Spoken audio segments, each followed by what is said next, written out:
Well-known and respected Victorian barrister Olyvia Nikou owes much to her parents.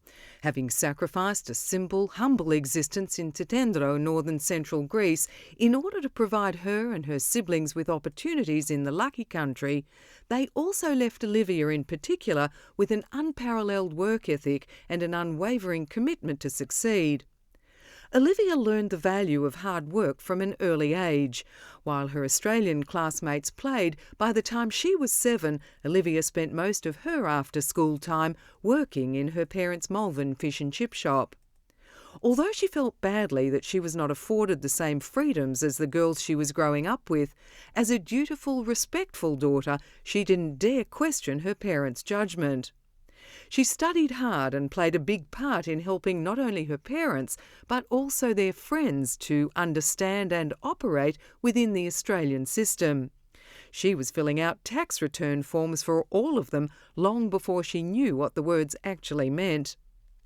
Olyvia certainly made her parents proud. She became editor of the McRobertson Girls High School magazine, achieved distinctions in all VCE subjects, and was awarded a Commonwealth scholarship to attend Monash University. Working and studying 7 days a week, Olyvia graduated from law school and was admitted to practice in 1981. As her career advanced, she became the first Greek-born in the country to be awarded silk status at the Victorian Bar in the year 2000. Today, Olyvia is a specialist counsel in complex family law and de facto matters, international child abduction, child custody, sexual abuse and domestic violence. She has special expertise in the cross-examination of forensic, medical, psychiatric and psychological experts. By virtue of her upbringing, Olyvia has also passed on her love of learning to her 3 children, who today enjoy considerable success in their own professional lives.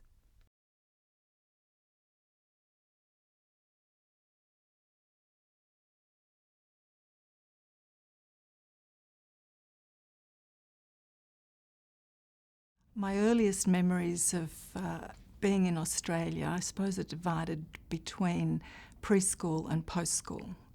Preschool, I remember lots of happy family times where I wasn't conscious of anything other than being absolutely enveloped with lots of love and support and family functions and activities, picnics, parties with dancers, adults, Father Christmases, name days, lots of food, dancing. And not being aware of anything else other than I was one of a very large constellation of very colourful, happy, hard-working people. Then when I went to school, there was quite a distinction. The predominant memory I have of starting school was I was immediately conscious that I was very different from everybody else. I went to school in Malvern, where I was the only child of Greek heritage until grade 6, and I was very distinguished in the way I presented, both by way of clothes, food, the activities we did on the weekends. Kids would talk about what you did on the weekend. My activities were always different. I didn't have the freedoms that Australian children did, and I had far more responsibility and far more family-oriented rather than children-oriented activities.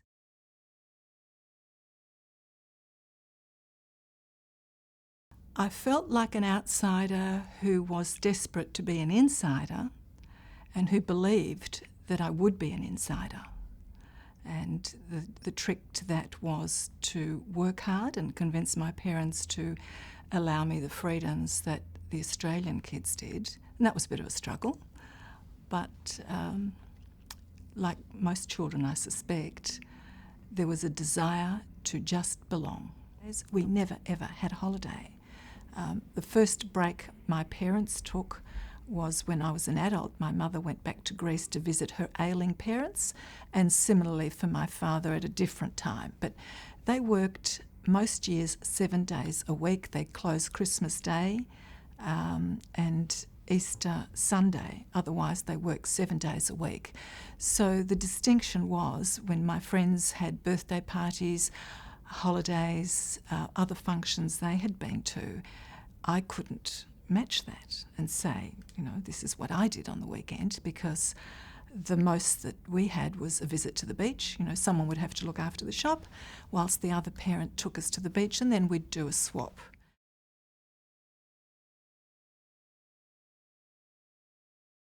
I didn't like it, but there wasn't much I could do about it, and I look forward to the day when it wouldn't be like that anymore. I was just completely powerless to do anything about it. I wasn't the sort to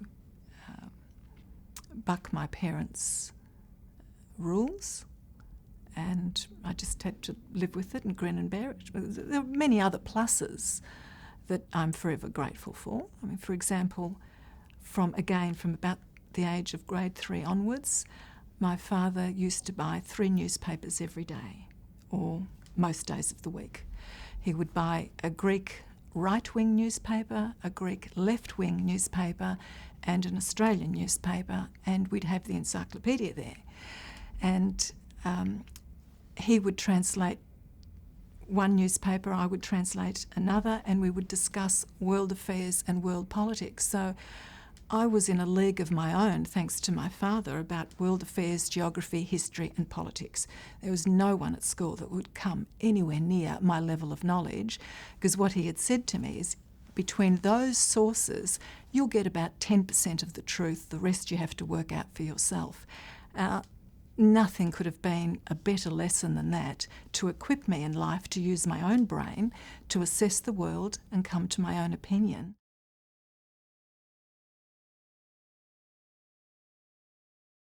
They just knuckled down and did anything and everything that you had to do to survive. And in the early years, they had factory jobs, and then they had a fish and chip shop. I worked in that fish and chip shop from about grade 3 onwards. In grade 3, I would start work on a Saturday at 9 a.m. and I wouldn't finish until 2 a.m. Sunday, virtually without a break. And it was the meeting place for a lot of the locals. As I said, we were the only Greek-speaking family, and I was the only one who could translate documents. So even at the age of grade 3, I had people bringing me mortgage documents.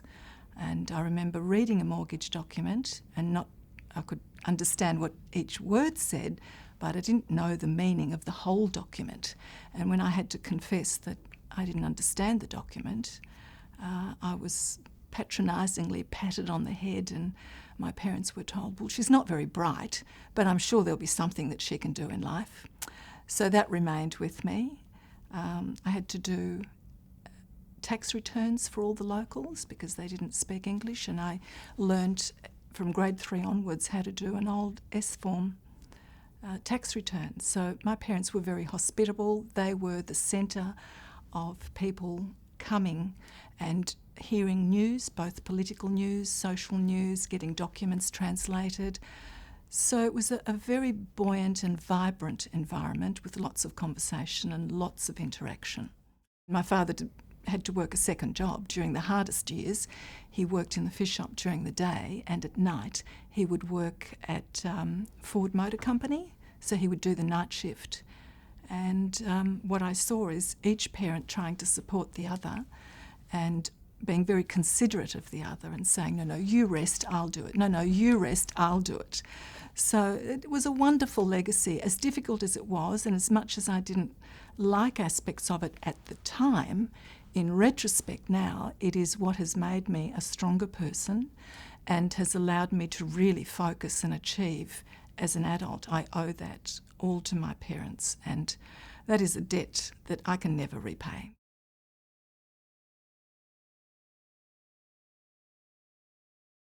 Food is the very obvious one. I would look around at what the other children would be eating, and it would invariably be Vegemite, peanut butter, banana sandwiches, hundreds and thousands, on white bread. Mine would be gourmet bread, cut more thickly, with wonderful salads and cheeses and various meats, and that really stood out, and I didn't want it to. I wanted what everybody else had, and it wasn't till several years later where someone said, "Oh, what have you got? That looks very interesting. Can I have a bit of that?" And suddenly I had a currency that was worth it. So the food was very different. The clothes, my parents took a lot of pride in how they dressed me, even at times where there was massive economic difficulty, even when they didn't have any money and they really couldn't afford very much. And I had to study at the library because there just wasn't enough money to go around to even buy books. Even if the clothes were patched, they were particular, and I had an aunt who was a seamstress, so I would be dressed very well. Then socially, when I heard what the other children did on the weekend, I knew I would never be allowed to do that. I wasn't allowed to have play dates or date when I got older. I looked enviously at all my teenage friends. They all dated.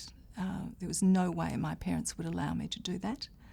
And as a dutiful daughter, I could complain and politely debate the issue with them, but I never would dare go against my parents' wishes. I got my one and only most magnificent toy from my parents. My father spent a week's wages buying the most beautiful walking, talking doll known to man. It stood almost, not quite waist high now as an adult, but it was a very substantial doll. It was exquisitely made, and otherwise I didn't get any other toys. The rest were all makeshift toys and lots of skipping ropes and things that didn't cost a lot of money.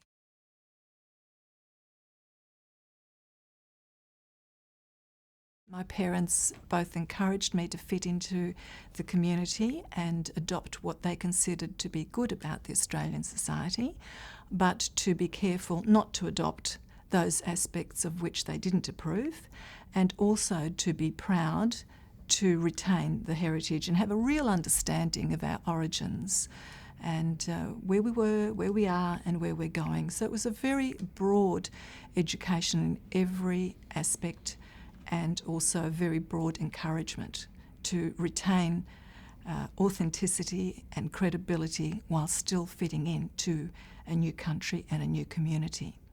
They thought that some of the freedoms that the girls had were way too much too early, and good Greek girls shouldn't be dating boyfriend after boyfriend, that you make your choices and you live with them, but you don't have serial relationships, particularly at such a young age. They were very disapproving of that. My parents were happy for me to go out with Australian girls, but only under supervision. So it wasn't the fact that they were Australian that bothered them. There were many aspects of the Australian community they were very happy to adopt. What bothered them was that I might take a wrong turn, have a bad influence, not be a good, dutiful Greek girl, and particularly the boys were an issue for them. They were very protective.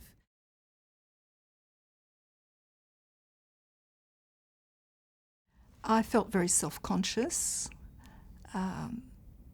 As a child, you obviously don't like it if your friends can afford things and you can't, but it also drove me and gave me a belief that the solution was to get a good education and work hard, and that would get me out of that chapter of our lives. And indeed, that's what happened.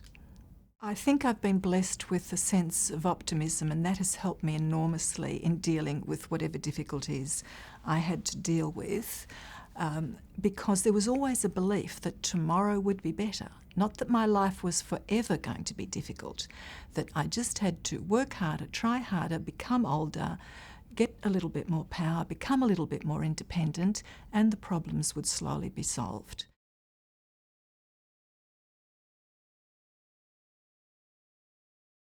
I don't know that there was one defining moment to spur me on to succeed in the way that it eventually unfolded. I think it was a culmination of a lifestyle and an environment in which I lived. It wasn't as if I woke up one day.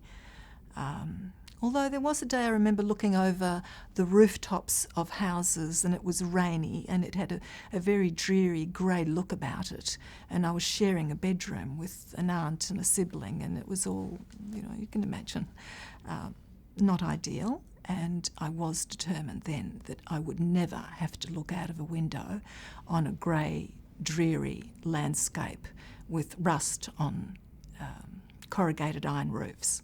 There was going to be a different landscape in the future.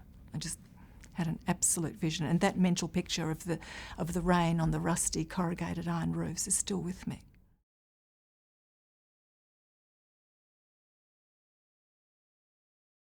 I've always felt a mixture.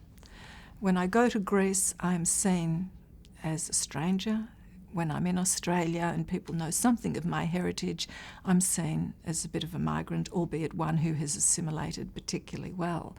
So I'm neither one exclusively nor the other exclusively. I'm a combination.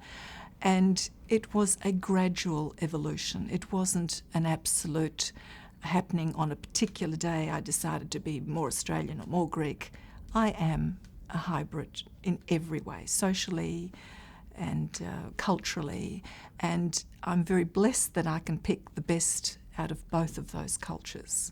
I think with maturity, you lose the chip on your shoulder that you might have had as a very young child, where you're so desperate to fit in, and then with maturity and greater insight, you think, well, this is pretty good. I am multifaceted, and what originally might have been seen as a bit of a disadvantage through the eyes of a child now is an advantage. I wear my Greek heritage very proudly, and I do everything I can to support Greek culture in every aspect, so Greek Australians can take their position in this community, their rightful position, alongside everybody else, and we're very lucky in Australia to have this breadth that makes us what we are.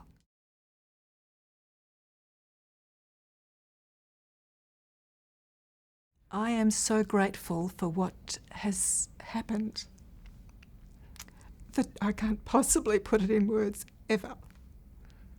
I can never repay my parents for what they did, and I can't imagine another country being as accommodating as Australia has been.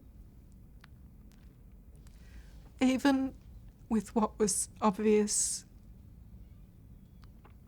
racism and lack of understanding of migrants, even with all the hard times, it's hard to imagine another country other than Australia being quite so accommodating and giving the same opportunities.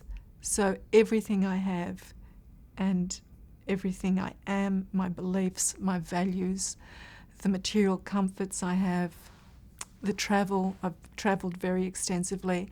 I couldn't have done that in the village of my birth. I probably couldn't have done it in most other countries in the world. Yes, it has been a rough ride, but the results have got a massive value to them, and I'm immensely grateful to Australia. So I owe two debts, one to my parents and one to Australia.